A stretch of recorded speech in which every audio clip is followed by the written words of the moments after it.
Hello everyone, welcome back to my YouTube channel Edco classes. दोस्तों, आज की video में हम बात करेंगे मैथ्यू आर्नोल्ड की बायोग्राफी, जो काफ़ी ज़्यादा इम्पॉर्टेंट होगी।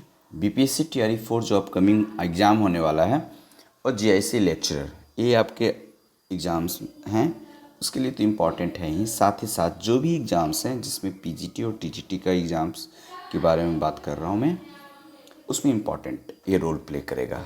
इस वीडियो में मैं बात करूंगा मैथ्यू आर्नोल्ड की बायोग्राफी का, जो एग्ज़ाम्स में पूछी जाती है, और ये आपको समझने में काफ़ी ज़्यादा हेल्पफुल होगा। मैथ्यू आर्नोल्ड से रिलेटेड मैं 3-4 पार्ट लेकर आऊँगा। पहला पार्ट में आपको बायोग्राफी हो गया, दूसरी पार्ट इनकी मेजर वर्क्स को डिस्कस करेंगे, और तीसरी पार्ट में हम लोग इनकी कुछ पॉपुलर लाइंस को जो एग्ज़ाम्स में जनरली पूछी जाती है, और चौथी पार्ट में हम लोग मोस्ट इम्पॉर्टेंट एमसीक्यू को करेंगे।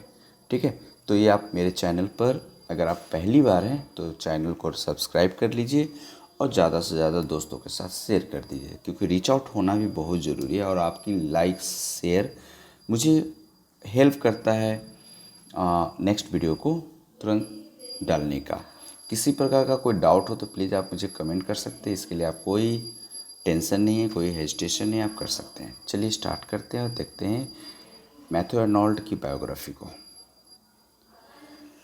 दोस्तों, मैथ्यू आर्नोल्ड जो थे one of the most prominent figure, poet कह सकते हैं विक्टोरियन एरा, यानी 19th सेंचुरी की सबसे अगर प्रोमिनेंट फिगर की अगर हम बात करते हैं तो मैथ्यू आर्नोल्ड का नाम आता है। ये 19th सेंचुरी में इम्पॉर्टेंट रोल प्ले किए थे। ठीक है, तो 19th सेंचुरी के अगर प्रोमिनेंट पोएट कवि की अगर हम बात करते हैं तो मैथ्यू आर्नोल्ड का नाम आता है। इनकी एरा जो है 1822 से लेकर 88 तक के बीच में रहा। ठीक है, एक विक्टोरियन पोएट के रूप में जाने जाते हैं और क्रिटिक के रूप में जाने जाते हैं। विक्टोरियन पोएट और क्रिटिक के रूप में जाने जाते हैं, और किस एरा में बिलोंग करते थे?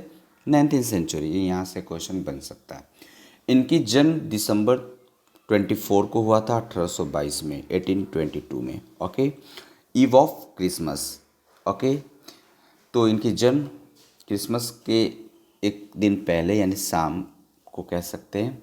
इनकी बर्थ प्लेस जो रहा है लिलेहम, लिलेहम इनकी बर्थ प्लेस है, जो इंग्लैंड में है। मिडिलसेक्स जो एक जगह है इंग्लैंड में, वहीं पर लिलेहम में इनकी जन्म हुई थी।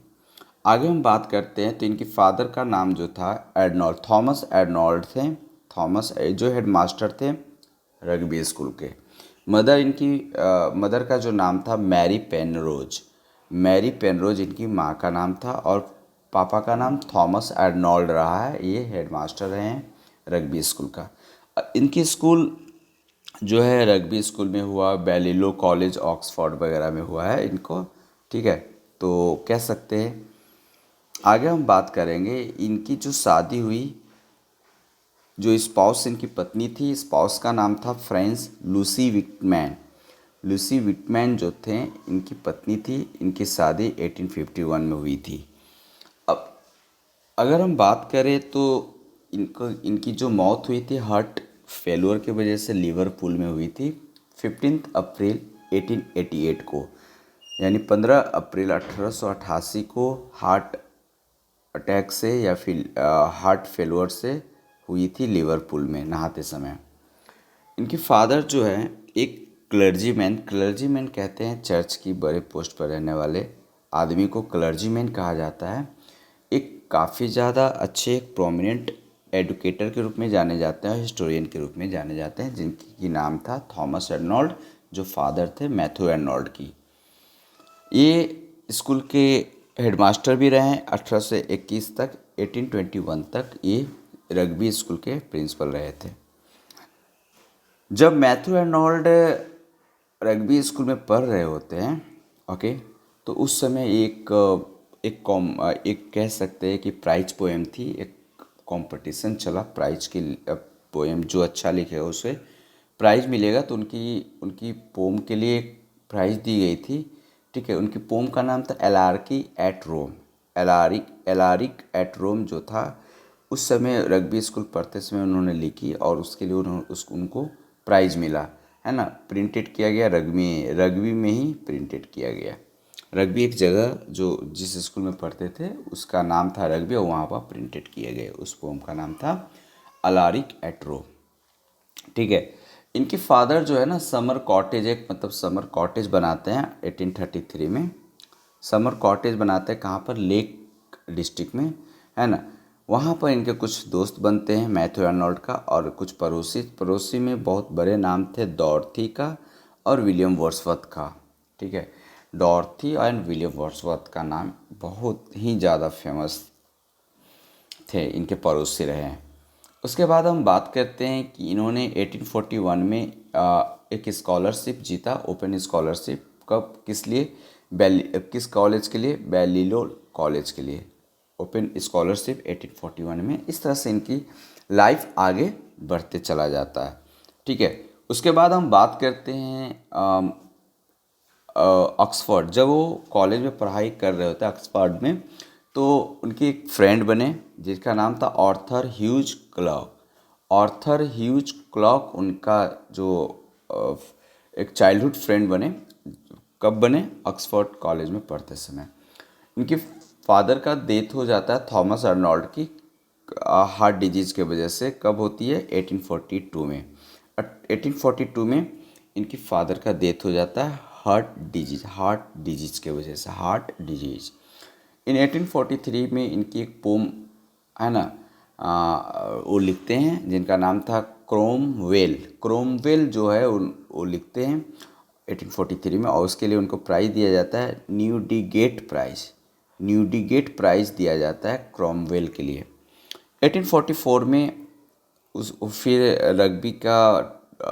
रग्बी स्कूल में कुछ समय के लिए उन्हें वो टीचर के पोस्ट पर काम करते हैं, टीचर बनते हैं, एक शिक्षक बनते हैं किसी स्कूल में, रग्बी स्कूल में। उसके बाद उनकी लाइफ आगे बढ़ती, स्मूथली आगे बढ़ती है। और कह सकते हैं कि रग्बी स्कूल में पढ़ाने के बाद वो कुछ समय के बाद he was elected fellow of Oryol college Oxford. वो ओरियल कॉलेज के फेलो के रूप में इलेक्ट होते हैं। 1847 की अगर हम बात करें तो private secretary to Lord Lansdowne, है ना, प्राइवेट सेक्रेटरी बनते हैं लॉर्ड लैंसडॉन, और ठीक है, और Lord president of the council, है ना, 1847 में ये बनते हैं। 1849 की अगर हम बात करें तो इनकी फर्स्ट वॉल्यूम जो होती है पोएट्री की पब्लिश किया जाता है, किस नाम से, स्ट्रीट रिवेलर के नाम से पब्लिश होती है 1849 में। फर्स्ट इनकी कलेक्शन होती है पोएट्री की, जिसको फर्स्ट वॉल्यूम कहा गया। 1850 में वर्ड्सवर्थ की जो डेथ होती है तो आर्नोल्ड एक पब्लिश करते हैं हिज मेमोरियल वर्सेस इन फ्रेजर्स मैगजीन में, है ना। मेमोरियल वर्सेस को पब्लिश करते हैं किस मैगजीन में, फ्रेजर्स मैगजीन में उसको पब्लिश करते हैं। ठीक है। 1851 की अगर हम बात करें तो ही मैरिड लूसी विटमैन के साथ शादी होती है, जो बेटी होती है एक काफ़ी इमिनेंट जज ओके के साथ। इन ऑर्डर टू सपोर्ट और हिज फैमिली, उनके फैमिली को सपोर्ट भी करते हैं। ही टुक अ जॉब, और वो एक जॉब दिलवाते हैं। उस समय मैथ्यू आर्नोल्ड का थोड़ा सा फाइनेंशियल हालात थोड़ा ठीक नहीं रहती है, और एक स्कूल में इंस्पेक्टर के रूप में वो जॉब करते हैं। पोजीशन ही हेल्ड फॉर 35, और वो इस पोजीशन पर अपने एज के 35 तक रहते हैं। ठीक है। 1852 की अगर हम बात करें तो सेकेंड वॉल्यूम पब्लिश होती है इम्पेडोक्लस ऑन एटना। इनकी जो सेकेंड वॉल्यूम है पोएट्री का वो पब्लिश्ड होते हैं किस नाम से, इम्पेडोक्लस ऑन एटना, और भी बहुत सारे पोम को पब्लिश किया जाता है। और जो वॉल्यूम होती है वो दोनों volume are eventually withdrawn from circulation. 1853 की अगर हम बात करें तो ही published poem a new edition, है ना, और भी पोम को पब्लिश किया जाता है new edition, a selection from the 2 earlier volume famously excluding Empedocles on Etna but adding new poems. उसमें कुछ पोम पहले के जो 2 पोम थे उससे भी लिया जाता है, और कुछ ऐड भी किया जाता है। सोहरब ऐड किया जाता है, और Rustam and the scholar Gypsy. Rustam, इसके यहाँ से क्वेश्चन पूछी गई है। इस कलेक्शन में ही एडेड प्रीफेस, इसी कलेक्शन में वो क्या ऐड करते हैं, प्रीफेस को ऐड करते हैं। इनका फर्स्ट इम्पॉर्टेंट क्रिटिकल एसे रहता है, ओके, विच ही इंट्रोड्यूस्ड, जिसमें उन्होंने इंट्रोड्यूस किया है principal that a significant focus of criticism should be the work effect on the emotional and moral health of the reader and the nation. ये सभी चीज़ें उन्होंने बताया है। 1854 में उन्होंने सेकेंड सीरीज, वो जो कविता ले उसकी सेकेंड सीरीज निकालते हैं, उसमें इंक्लूड करते हैं न्यू पोम बेल्डर डेड को इंक्लूड करते हैं। उसके बाद वो आगे बढ़ते हैं, आगे उनकी कैरियर बढ़ते जाती है और कह सकते हैं कि 1857 में अर्नोल्ड प्रोफेसर बन जाते हैं ऑक्सफोर्ड की पोएट्री सेक्शन के, where he was the first in his position to deliver his lecture in English rather than in Latin. और ये फर्स्ट टाइम वहाँ पर लैटिन में ना लेक्चरर लैटिन में ना देकर इंग्लिश में देते हैं। During this years Arnold publish several books, इसी समय बहुत सारे बुक्स इनकी पब्लिश होती है लिटरेचर क्रिटिसिज्म के क्षेत्र में, जिसमें एक था ट्रांसलेटिंग होमर 1861 में पब्लिश्ड होती है। एसे इन क्रिटिसिज्म 1865 में पब्लिश्ड होती है। On the study of Celtic literature 1867 में पब्लिश्ड होती है। 1861 की अगर हम बात करें तो आर्थर ह्यूज क्लॉक के साथ उनकी तो चाइल्डहुड फ्रेंड थे वो, ओके, उनकी डेथ हो जाती है 1861 में। और वो जब उनकी डेथ होती है उनकी फ्रेंड का तो 42 ही ईयर्स के रहते हैं। एडनॉल्ड को सदमा पहुंचता है, काफ़ी ज़्यादा मतलब तकलीफ़ दुख होती है और वो उन्हीं पर इसी तकलीफ़ से में वो थैरसिस लिख देते हैं। थैरसिस अपने दोस्त अपने मैथ्यू अर्नोल्ड, उनकी जो चाइल्डहुड फ्रेंड होती है, उनकी डेथ होने की वजह से तो काफ़ी ज़्यादा शॉक में चले जाते हैं, डीप शॉक में चले जाते हैं और थैरसिस लिखते हैं। एक थैरसिस एक पेस्ट्रोल एलेजी है, कॉमेमोरेट हिज डेथ, अपने दोस्त की याद में ये लिखी जाती है। यहाँ से पूछी गई है, थैरसिस एक पेस्ट्रोल एलेजी है जिसको अर्नोल्ड ने लिखा था, मैथ्यू अर्नोल्ड ने अपने दोस्त आर्थर ह्यूज क्लॉक पर, ठीक है। ये पीजीटी 2016 में इसको पूछा गया है। आगे हम बढ़ते हैं दोस्तों और देखते हैं इन 1865 की अगर हम बात करें तो उनके ऐसे जो है पब्लिश्ड होती है क्रिटिसिज्म के रूप में, which include the essay the function of criticism at the present time, wherein he defined the mission of criticism. वहाँ यहाँ पर ये बताते हैं, डिफाइन करते हैं कि द मिशन ऑफ क्रिटिसिज्म क्या होता है, to try to know the best that known to thought in the world. In 1869 he published culture and anarchy. ये 69 में पब्लिश करते कल्चर और anarchy, where he became known as the apostle of culture. और ये यहाँ से apostle of culture के रूप में जाने जाने लगे काफ़ी ज़्यादा, है ना। 1871 में इनकी एक पब्लिश्ड होती है book friendship garland an extension of his criticism of the enlightened middle classes. 1873 की अगर हम बात करें, published literature and dogma the first of 4 major study, okay. 73 में पब्लिश होता है literature and dogma the first 4 major study of the Bible and the church England. 79 में published करते हैं कैसे, वर्ड्सवर्थ के नाम से, और ये इसमें एज अ प्रीफेस के रूप में the pome of Wordsworth, the pome of Wordsworth here begins, और यहीं से इनकी शुरुआत होती है क्रिटिसिज्म फिर से begins is return to literary criticism.